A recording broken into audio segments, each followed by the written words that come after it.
When can hearsay be admitted as evidence in court? Imagine listening to someone tell a story about what they saw or heard, but they are not in the courtroom to testify themselves. That's what hearsay is.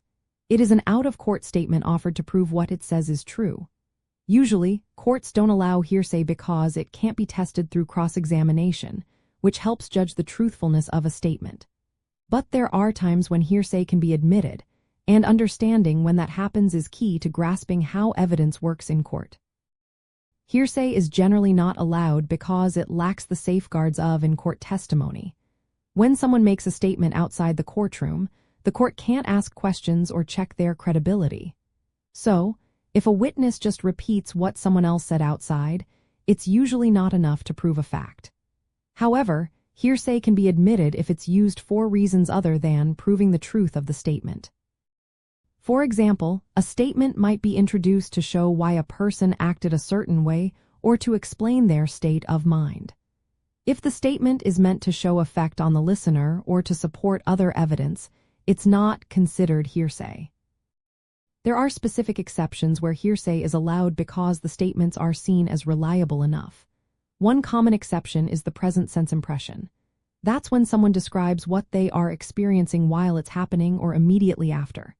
For instance, if someone says they see a fire and describe it right away, that statement can be admitted. Another example is an excited utterance, which is a statement made while under the stress of a shocking event. If someone yells for help during an emergency, that statement might be allowed. Business records are another exception. If a company keeps regular records like logs or reports and they are trustworthy, they can be admitted even if the original person who made the entry isn't available. Statements by parties involved in the case, called admissions, are also accepted. If a person involved in the case admits to something, their statement can be used as evidence. Prior statements made under oath that contradict a current testimony can be used to challenge credibility. When a witness is unavailable, certain statements they made earlier can be admitted. This includes testimony given in court before or statements made when the person was dying, called dying declarations. Official public records, like police reports or government documents, are also accepted because they are created under legal duty and are considered reliable. Statements made in real time, like a person calling 911 and describing what they see or hear, are often admitted because they are spontaneous and seem trustworthy.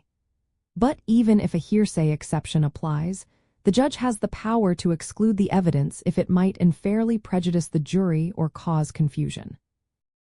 In the end, the rule about hearsay aims to make sure evidence is trustworthy and can be tested. But exceptions exist to allow some out-of-court statements when they are reliable or necessary for justice. So, hearsay can be admitted when it fits into these exceptions, isn't used to prove the truth of the matter, or is authorized by law.